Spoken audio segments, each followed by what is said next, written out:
El presidente de Ecuador, Lenín Moreno, restableció su gobierno en el Palacio de Carondelet tras el fin de las protestas. Además, renovó su cúpula militar. La ministra de Gobierno ofreció un balance preliminar tras las protestas contra el alza del costo de los combustibles, pero la Defensoría del Pueblo difiere en el número de víctimas. Turquía nunca declarará alto el fuego en el norte de Siria, dijo el presidente Recep Tayyip Erdogan, según medios turcos, respondiendo así al mandatario estadounidense Donald Trump. En medio del avance de tropas del ejército de Bashar al-Assad hacia el norte del país, Rusia busca evitar un choque directo entre los ejércitos de Siria y Turquía. El gobierno de Donald Trump se rehúsa a colaborar con la investigación que podría llevar al presidente a un juicio político, ya que es ilegítima, según lo dijo su abogado, al avisar que no cumpliría con la citación judicial que emitió la Cámara Baja. También el vicepresidente Mike Pence se negó a entregar documentos. ¿Cómo están? Muy buenas noches en América Latina y a todos ustedes que nos siguen por la señal de France 24. Mi nombre es Alan Austria. Sean bienvenidos. Empezamos en Ecuador. El país ya comenzó a retornar a la calma tras casi 2 semanas de protestas que finalizaron con un acuerdo entre el gobierno y los manifestantes, derogando el decreto que eliminaba los subsidios a los combustibles, ese que fue el detonante de los reclamos. Decenas de delegaciones ciudadanas de varias provincias ecuatorianas se presentaron en la Plaza de la Independencia, desde donde el presidente Lenín Moreno se asomó al balcón del edificio del Ejecutivo. Previamente, el mismo presidente anunció cambios en la cúpula militar. Designó como jefe de Comando Conjunto de Fuerzas Armadas a Luis Lara Jaramillo y también cambió al comandante general del Ejército. Por su parte, la ministra del Gobierno, María Paula Romo, entregó un balance de la ola de protestas y enfrentamientos.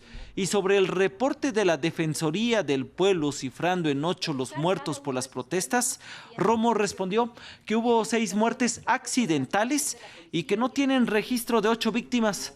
La ministra negó además un mal uso de la fuerza por parte de la policía y reiteró la versión oficial de un presunto intento de desestabilización. Y uno de los disparadores de la violencia de los últimos días fue la cantidad de noticias falsas que circularon respecto de la actuación de la Policía Nacional. En ningún caso, en ningún lugar, en ningún contexto, la policía utilizó fuerza letal. La policía utilizó fuerza disuasiva y la policía utilizó herramientas disuasivas.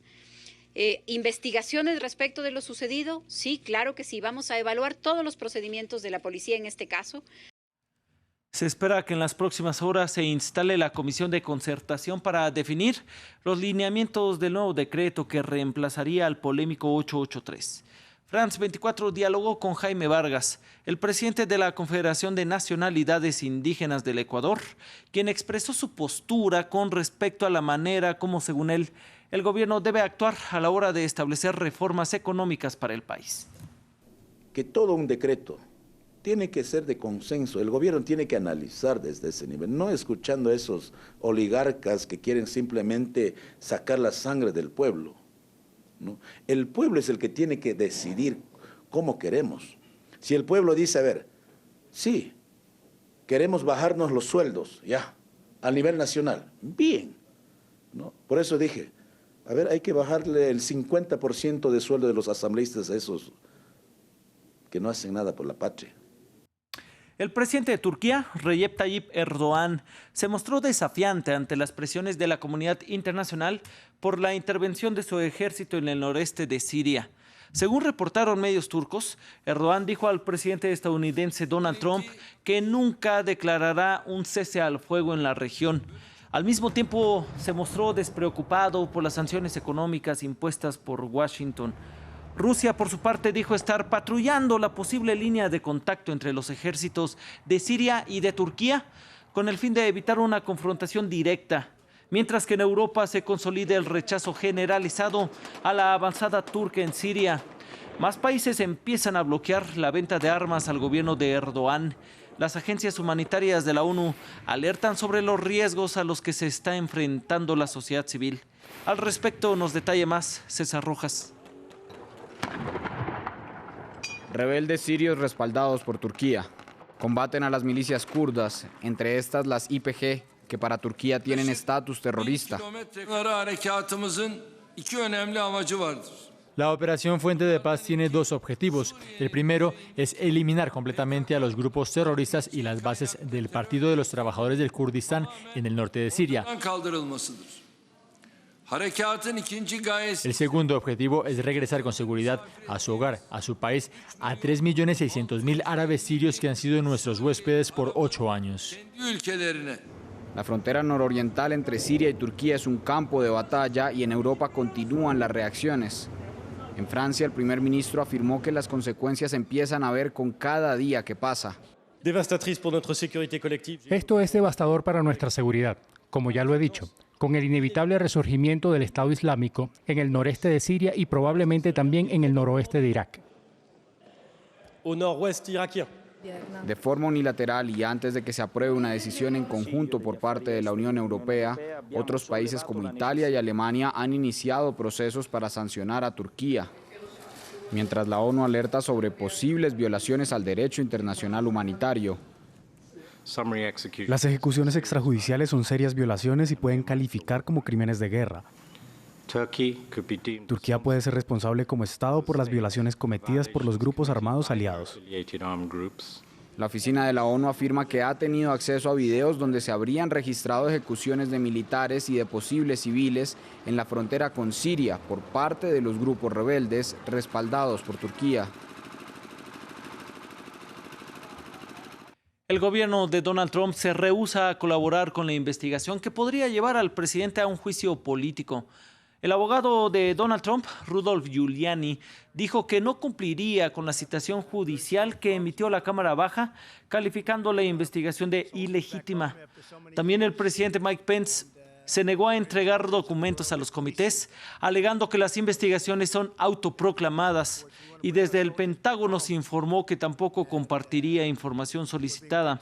El Partido Republicano ha calificado de ilegal el proceso de investigación, pues no hubo una votación en la Cámara Baja para autorizarlo. La presidenta de la Cámara de Representantes, Nancy Pelosi, dijo hoy que no tiene planes para adelantar dicha votación, mientras que los demócratas denuncian un claro esfuerzo por obstruir el trabajo del Congreso. Hemos estado trayendo testigos a un ritmo muy rápido y ese ritmo solo se está acelerando. Tendremos días y semanas muy ocupadas próximamente, pero estamos chocando con algo que esperábamos. Y un aspecto de eso es un esfuerzo total por parte de la administración de obstruir. En otros temas, Londres y Bruselas muestran indicios de avances en torno a un posible acuerdo sobre el Brexit. Y es que por primera vez desde la llegada de Boris Johnson al poder, ambas partes resaltan desarrollos en las negociaciones. Aclaran, sin embargo, que es una meta difícil de conseguir antes del 31 de octubre. El jefe negociador de la Unión Europea para el Brexit, Michel Barnier, llegó a la reunión del Consejo de Asuntos Generales del bloque en Luxemburgo, previa al encuentro de los gobiernos comunitarios este jueves, y aseguró que esta es la última oportunidad para alcanzar un pacto y que lograrlo aún es posible. Londres, por su parte, que también demuestra optimismo, dijo que se dé espacio a las negociaciones. Recibimos a Ildiko Segedi Masak. Ella es profesora de Derecho Económico Internacional aquí en nuestros estudios de France 24 en la capital colombiana, en Bogotá. Profesora, muchas gracias por acompañarnos. Muchas gracias por la invitación. ¿Qué hace falta para consensar y llegar a un acuerdo, sobre todo en la frontera irlandesa, por ambas partes envueltas en el Brexit? En este momento, para mí lo más importante es que las partes quieren llegar a un acuerdo. Eso es, para mí es claro que la Unión Europea hizo una decisión, es que salga el Reino Unido, porque no hay otra forma. Significa que lo que sea van a llegar a un acuerdo. Tampoco lo que sea, pero lo vemos con esta propuesta de lo que es la frontera con Irlanda en este momento, que están regresando a una propuesta viejísima, lo que la misma Theresa May rechazó porque dijo que no puede imaginar una frontera aduanera en el mar irlandés. Entonces, en este momento, pues, eso es la propuesta y aparentemente lo van a aceptar en el Reino Unido y lo van a aceptar en la Unión Europea. Profesora, además de esta frontera irlandesa, ¿cuáles son los otros temas álgidos? es que no se sabe qué es el futuro. Aparentemente ahora es que lo único que nos interesa qué va a pasar con esta frontera. Pero esta frontera significa muchísimo. Irlanda Norte se quedaría adentro de la zona aduanera de facto de la Unión Europea, libre movimiento de bienes. Pero la pregunta es que, ¿cómo va a ser la relación comercial entre la Unión Europea y el Reino Unido? Eso va a ser un tratado de libre comercio, tipo lo que tiene la Unión Europea con Canadá, o va a ser algo distinto. ¿Y cómo va a ser la coordinación? Para mí, tal vez lo más importante en políticas exterior, en políticas lo que es de defensa, donde el Reino Unido, colaboración con la Unión Europea es, en este momento específicamente, todo lo que vimos en las noticias de hoy. Entonces, esta colaboración, este entendimiento, sin eso no vamos a tener un mundo en el futuro feliz. Nos estábamos mencionando en la información previa a recibirla por acá que el jefe negociador de la Unión Europea para el Brexit dice que es la última oportunidad. ¿Es cierto? Y si es así, ¿qué pasaría si no se llega entonces a un acuerdo? Quien más dice que es la última oportunidad es el mismo Boris Johnson y el gobierno, porque dice que sale de la Unión Europea el 31 de octubre, lo que sea. Siempre se puede pedir, es una posibilidad, aunque jefes de Estado de la Unión Europea tienen que aceptarlo. Pero es siempre una posibilidad que dar más tiempo. Y de hecho, eso podría ser hasta principio de febrero. Pero es el Reino Unido en este momento que está diciendo, si hay acuerdo, salimos. Si no hay acuerdo, igual salimos. Significa que el 31 de octubre es más bien la fecha del Reino Unido puesta. Profesora, pues muchas gracias por su análisis y su presencia aquí en nuestros estudios de France 24 en español. Muchísimas gracias por la oportunidad. Ella es Ildiko Segedi Masak, profesora de Derecho Económico Internacional. Vamos a otros temas, pues estamos a pocos días de las elecciones presidenciales en Bolivia, donde la oposición busca evitar que Evo Morales logre un cuarto mandato consecutivo. Este martes se llevó a cabo el cierre de campaña del candidato opositor Carlos Mesa, el segundo en las encuestas, desde donde nuestra corresponsal Mary Vaca nos envió el siguiente reporte.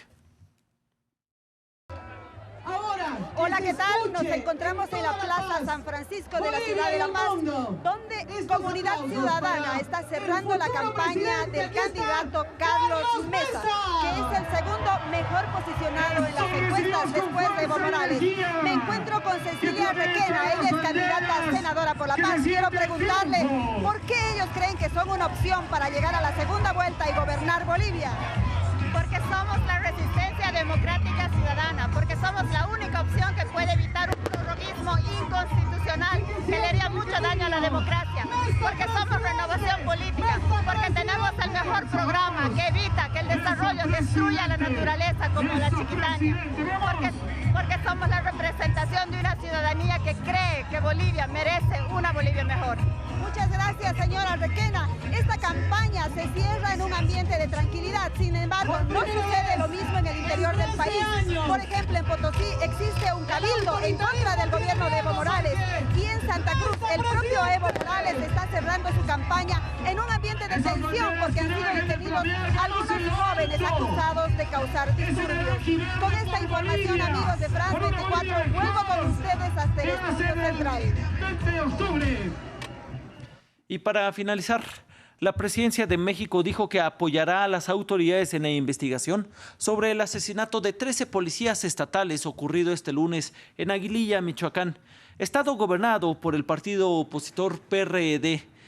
Esto tras la petición del gobierno michoacano al mandatario Andrés Manuel López Obrador de intervenir sin titubeos contra el crimen organizado que opera en las diversas regiones de esta entidad. Lo de Michoacán, que es muy lamentable, esta emboscada a policías estatales.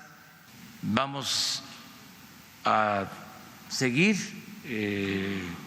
atendiendo las causas que originan esta descomposición. Y yo estoy optimista, creo que vamos a lograr la paz en el país. Llegamos al final de esta emisión. Muchas gracias por su compañía. Continúe con más en France 24.